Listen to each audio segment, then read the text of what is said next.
In a small, forgotten village in the heart of Nigeria, dust swirled in the air, carrying the weight of poverty and struggle. The sun beat down relentlessly, casting harsh shadows on the ground as a young woman made her way through the narrow, dusty streets. Her clothes were worn and threadbare, her feet bare and calloused from years of walking these paths. Amaka, once a bright-eyed girl filled with hope, now carried the heavy burden of being a mother, alone, impoverished, and without any prospects for a better life. Amaka's face was a reflection of the hardship she had endured. Lines of worry and exhaustion marred her once youthful features, and her eyes, though still large and expressive, now held a deep sadness that never seemed to lift. Clutched to her chest was a small bundle wrapped in a faded cloth, her newborn daughter, Chidinma. The baby slept peacefully, unaware of the cruel world she had been born into, a world that had already taken so much from her mother. Amaka's heart was heavy as she walked, each step bringing her closer to a decision that had been gnawing at her for days, weeks, maybe even months. She knew that she couldn't provide for her daughter the way she had dreamed of. Her own life was a testament to that. The endless days of hunger, the cold nights with no shelter, the desperation that crept in like a thief. She had tried. Oh, how she had tried. But the weight of poverty was too much for her to bear alone.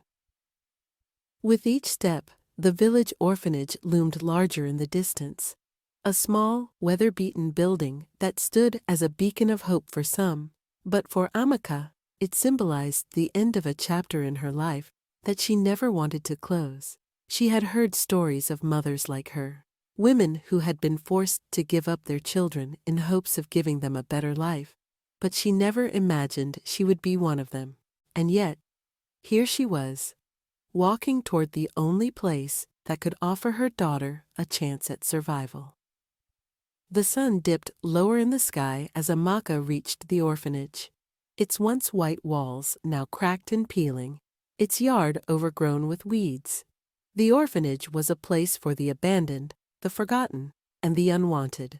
Amaka felt a lump rise in her throat as she approached the door.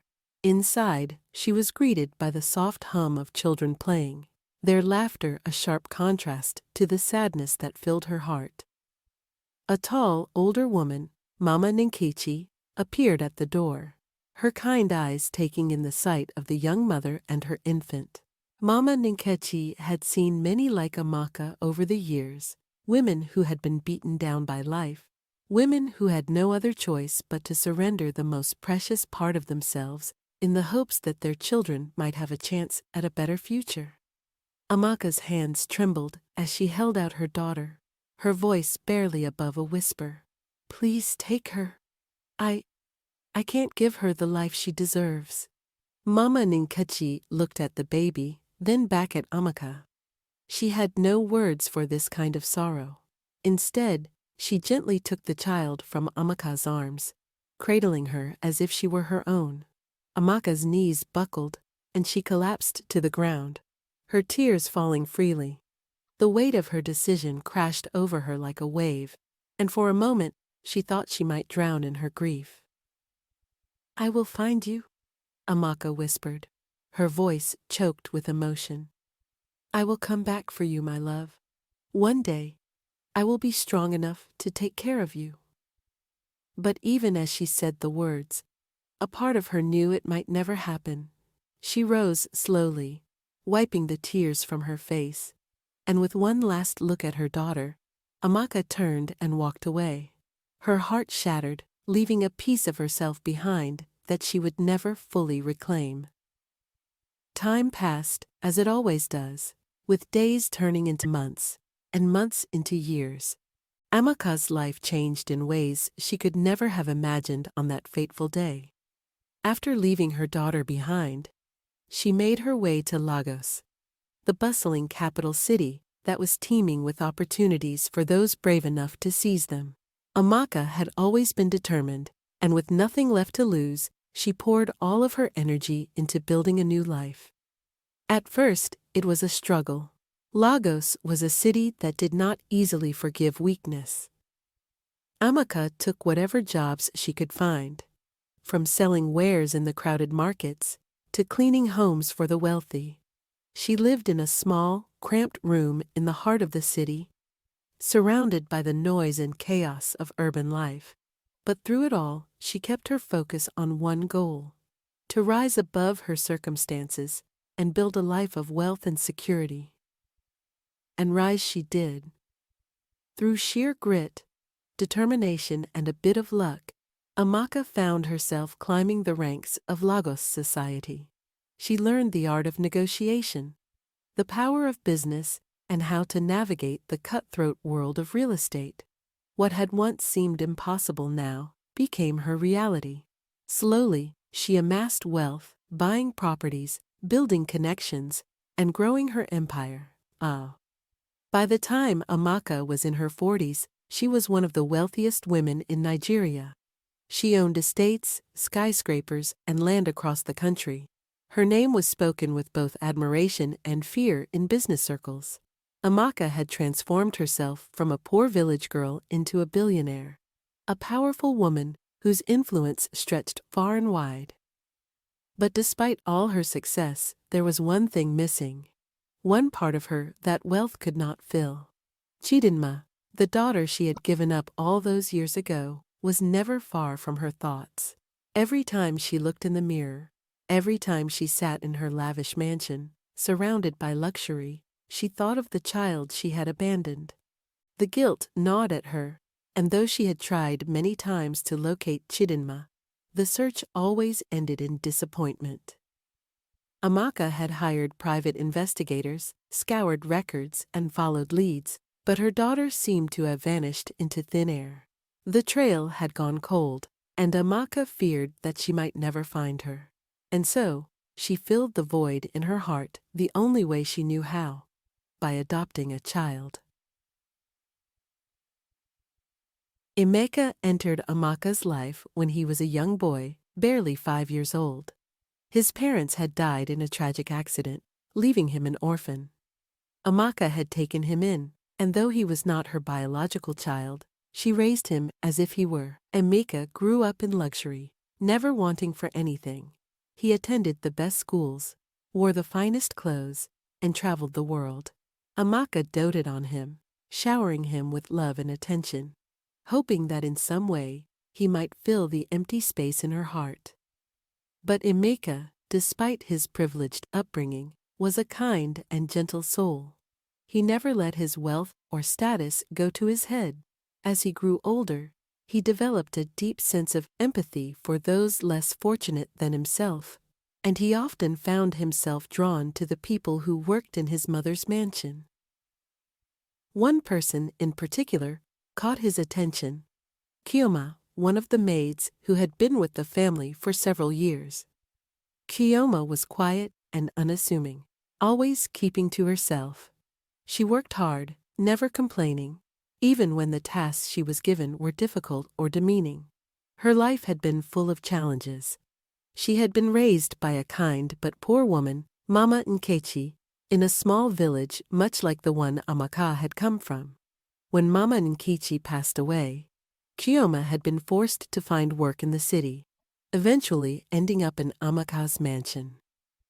Kioma had no idea that the woman she worked for, the woman who treated her with such coldness and indifference, was her biological mother, and Amaka, for all her intelligence and business acumen, had no clue that the daughter she had searched for all these years was right under her nose. As time went on, Emeka found himself drawn more and more to Kioma. There was something about her quiet strength, her resilience in the face of adversity, that captivated him. She was unlike anyone he had ever met, and soon his admiration turned into something deeper.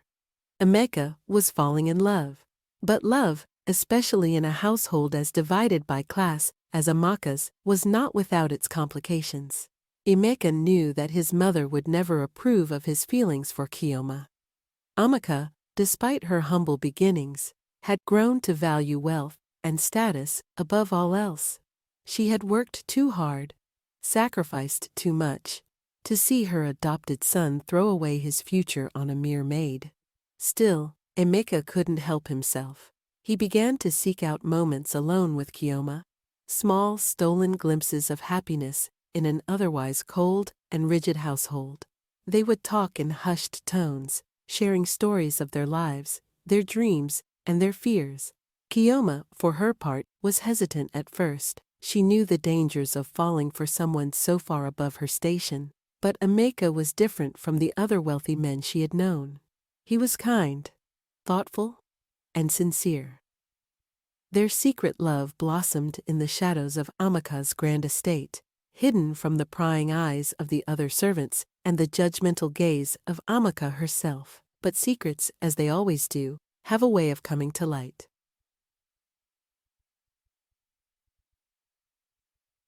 As the days turned into weeks, Emeka and Kioma's love grew stronger, but so did the tension in the house. Amaka began to notice subtle changes in her son's behavior. His frequent absences during the evenings, the way his eyes would light up when he crossed paths with Kioma. Suspicion gnawed at her, but for a while she chose to ignore it. After all, Emeka was her pride and joy, her heir, and she trusted him implicitly. However, Amaka's world began to tilt when she overheard a conversation between Emeka and Kioma one late evening. They were in a quiet corner of the garden, hidden by the shadows of the tall trees that lined the property. Amaka had been passing by when she caught sight of them. At first, she froze, unsure of what to do. Her curiosity got the better of her, and she listened closely. "Kioma, I love you." Emeka's voice was soft but firm. "I don't care what anyone says. I want to be with you." Kioma looked conflicted, her eyes filled with both love and fear. "Emeka, your mother. She will never allow this. I'm just a maid. You know how she looks at me. I don't care about my mother's approval. I've already made up my mind," he replied, his hand gently brushing hers. Amaka's blood ran cold. The realization hit her like a tidal wave. Her son, her precious Emeka, was in love with Kioma, the maid, the girl she barely noticed beyond her duties. Her chest tightened with a combination of anger, disbelief, and betrayal. How could he do this? After everything she had sacrificed to raise him in privilege, after all the dreams she had for him, was he really going to throw it all away for someone so ordinary? Without a word, Amaka turned and stormed back into the house, her mind racing with thoughts of how to handle this. She couldn't lose her son, not to someone like Kioma, not after all the years of struggle she had endured to make sure Emeka had the best life possible. She couldn't let this maid ruin everything. The following morning, Amaka decided to confront Emeka.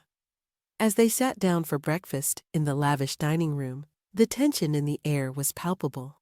The chandeliers glittered overhead, and the table was filled with luxurious dishes, but none of that mattered to Amaka. Her gaze was fixed on her son, her anger barely contained. "Emeka," she began, her voice sharp, "I want to know the truth. What is going on between you and that maid?" Emeka looked up, startled. He hadn't expected the conversation to come so soon, but he knew this day would come eventually. He had been preparing himself for this moment for weeks. "Mother, Chioma is more than just a maid," he said carefully. "She's someone I love, someone I want to be with." Amaka's eyes flashed with anger. "Love? You think you can love a girl like her? She's beneath you, Emeka. You were raised to be with someone of status, someone who understands our world, not a servant who doesn't belong." "Mother, don't speak about her like that," Emeka replied, his voice firm. "She's not just a servant. She's kind, strong, and everything I want in a partner. You don't know her." "I know enough," Amaka snapped. "I've seen the way she looks at you, like she's trying to climb her way out of the gutter by latching onto you. She's nothing but a distraction, Emeka." I won't allow you to throw your life away for someone like her. Emeka stood up, his chair scraping against the floor. His eyes blazed with defiance. I'm not a child, Mother. You can't control my life anymore. I love Kioma, and that's all that matters to me. Amaka's heart pounded in her chest. She had never seen her son like this, so determined, so willing to defy her. She had always been able to guide him, to shape his decisions, but now he was slipping away from her, and it was all because of that maid. I won't let you do this, Amaka said through gritted teeth. I'll find a way to stop this madness. You'll thank me one day when you realize I'm doing this for your own good. Emeka stared at her, his face hardening. No, Mother. One day, you'll realize that you've lost me because you refused to accept the person I love. With that, he turned and walked out of the room, leaving Amaka standing alone in the echoing silence of the dining hall. Her hands trembled, and her chest heaved with the weight of her emotions. She wasn't just losing her son, she was losing control, and that terrified her more than anything. As the conflict with Emeka escalated, Amaka's guilt and regret over her lost daughter grew stronger. She had tried to fill the void in her life with wealth and power, with the love she had for Emeka, but now, even that was slipping away, and so, she threw herself back into the search for Chidinma, hoping that finding her daughter would bring her some peace. Amaka hired the best private investigator she could find, Mrs. Martins, a woman known for solving even the most complicated of cases. Mrs. Martins was meticulous and relentless, and she promised Amaka that she would leave no stone unturned in the search for Chidinma. Days turned into weeks as Mrs. Martins scoured adoption records, visited orphanages, and interviewed anyone who might have known anything about a baby girl given up for adoption years ago. It was a painstaking process, and though Amaka was growing impatient, she knew that this was her last chance to find her daughter. Meanwhile, Kioma's relationship with Emeka continued to grow in secret. Though Kioma was constantly anxious about what Amaka might do if she found out the full extent of their love, she couldn't deny how much Emeka meant to her. He was her light in a world that had often been dark, and despite her reservations, she allowed herself to dream of a future with him. But that dream came crashing down when Amaka, in a fit of rage, confronted Chioma one day. You think you can manipulate my son into loving you, don't you? Amaka hissed, her eyes filled with venom. You think you can just walk into our lives and take what isn't yours? Kioma stood frozen, her heart pounding in her chest. She had never seen Amaka like this, so angry, so full of hate. I would never— Don't lie to me, Amaka cut her off. I've seen how you look at him, how you've wormed your way into his life. But let me make one thing clear. You will never be a part of this family. I won't allow it. Tears welled up in Kioma's eyes, but she held them back. I love him, Madam Amaka.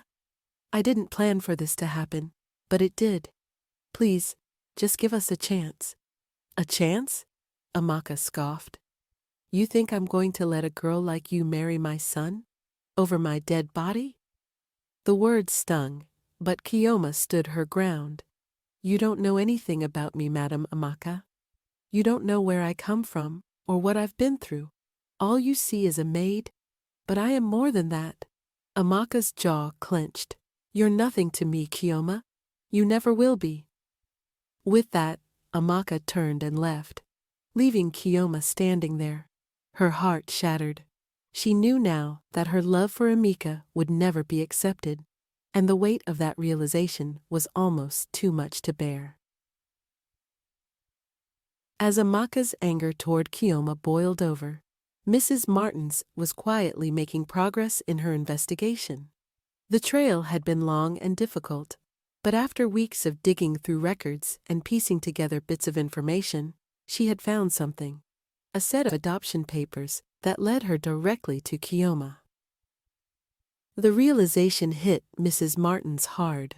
The maid working in Amaka's house, the girl who was at the center of all this turmoil, was none other than Chidinma, the daughter Amaka had been searching for all these years.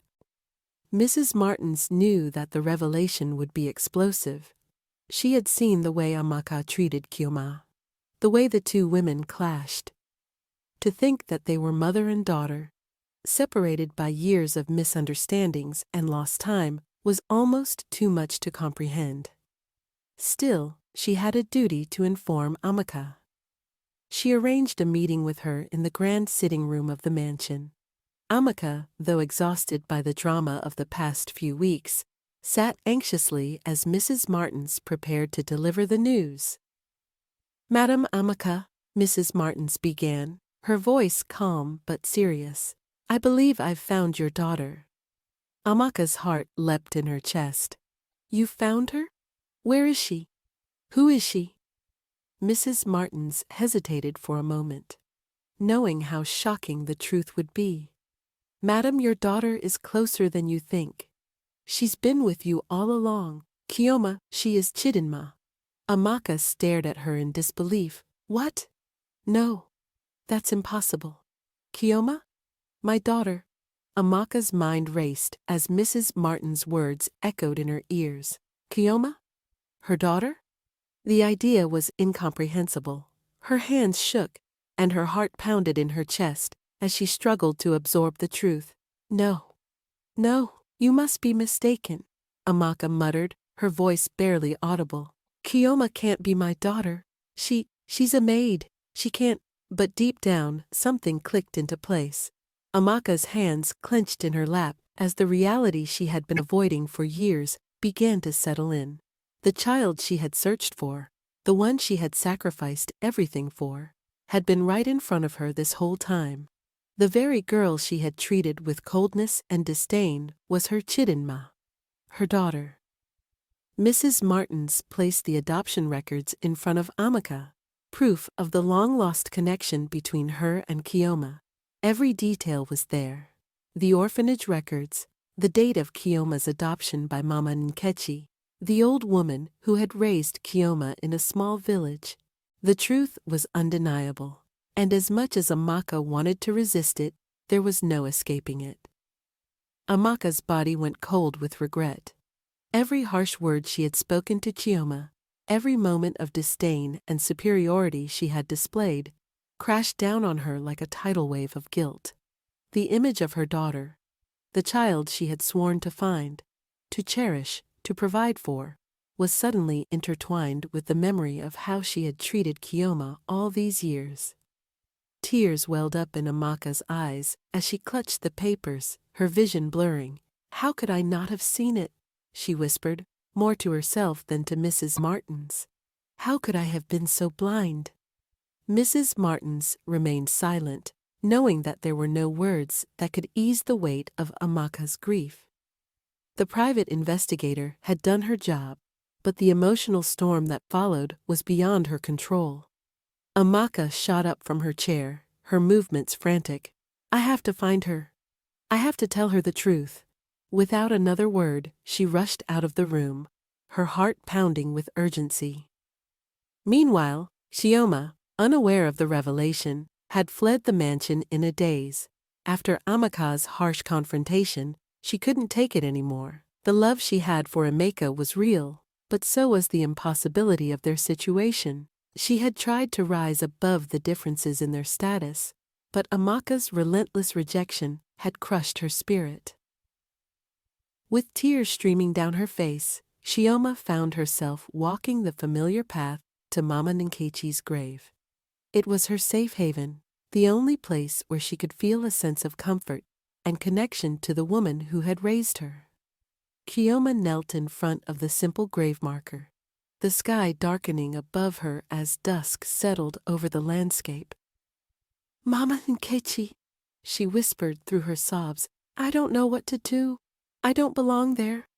I thought maybe love would be enough, but it's not. I can't fight this anymore. I can't fight her." Kioma's body shook with the force of her tears as she laid flowers at the grave, her heart aching with confusion and loss. She had always felt like an outsider, never truly belonging anywhere, and now the weight of that isolation was unbearable. Amaka and Emeka searched frantically for Kioma, desperate to find her before it was too late. As the sky darkened, Amaka's heart filled with dread. She couldn't bear the thought of losing her daughter again. This time, knowing the truth, she had already wasted so much time, too many years lost to pride and ignorance. Emeka had insisted on joining the search, despite not fully understanding the gravity of the situation. Where could she have gone? He asked, his voice filled with urgency as they scoured the streets. I think I know where, Amaka replied, her voice tight with emotion. Follow me. They drove out to the village where Mama Nkechi had been buried, Amaka's mind racing as she pieced together what must have been going through Kioma's mind. The journey seemed endless, but when they finally arrived at the graveyard, Amaka saw Kioma's small figure kneeling by the grave, her shoulders hunched in sorrow. Amaka's breath caught in her throat. This was it.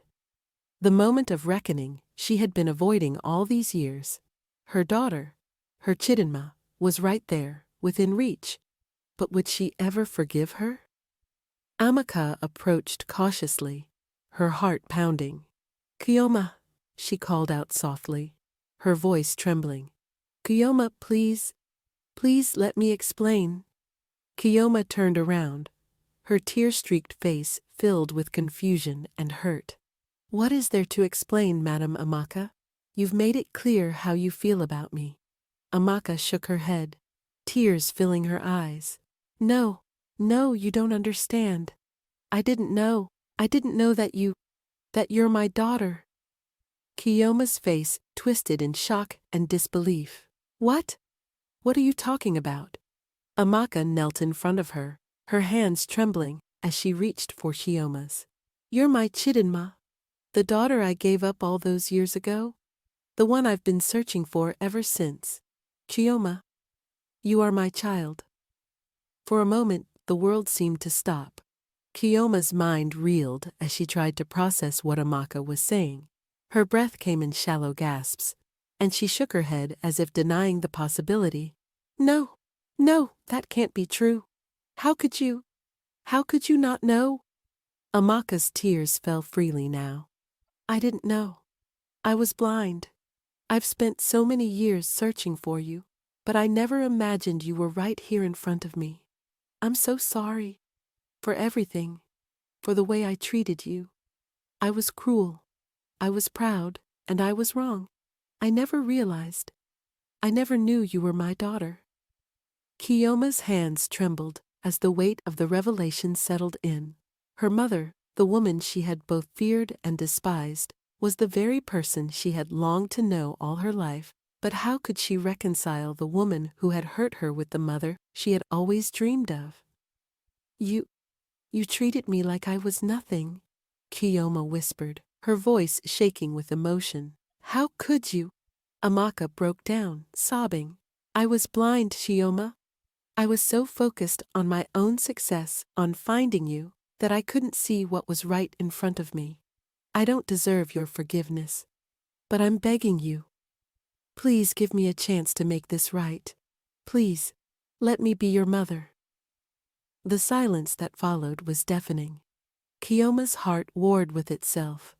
Anger, sorrow, confusion, and hope all swirling inside her. She had longed for a mother all her life, but now that she knew the truth, could she ever forgive Amaka for the way she had treated her?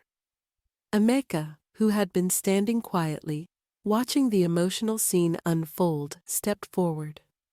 Kioma, we can't change the past, but maybe we can start over. We can build something new. Together. Kioma looked at him, her eyes filled with love and uncertainty. Emeka had been the one constant in her life, the one person who had seen her for who she truly was. And now, standing between her past and her future, she knew that she had a choice to make. Finally, after what felt like an eternity, Kiyoma spoke. I don't know if I can ever forget what's happened, but I'll try. I'll try to understand. Amaka sobbed in relief, pulling Kiyoma into her arms. Thank you, she whispered, her voice choked with emotion. Thank you, my daughter. In the days that followed, the house that had once been filled with tension began to feel like a home again. Amaka, now humbled by the truth, did everything in her power to show Kiyoma that she was loved and valued. She formally introduced Kiyoma to the world as her biological daughter, making her the rightful heir to her empire alongside Emeka. The tensions between mother and son also began to ease as Amaka accepted Emeka and Kiyoma's relationship. She realized that love was more important than status, and that her own blind ambition had almost cost her everything. Though the road to healing was long, Kiyoma slowly began to open her heart to the idea of having a mother again. The scars of the past would always remain, but with time, they would fade, replaced by new memories of a family united. As they stood together, Amaka, Emeka, and Kiyoma, they knew that their story had only just begun. A story of love, forgiveness, and the realization that sometimes the very thing you're searching for is closer than you could have ever imagined. The end. Did you enjoy this story? Kindly let me know in the comments section, and do not forget to like, share, and subscribe for more interesting African folk tales. Bye, bestie. See you on my next story.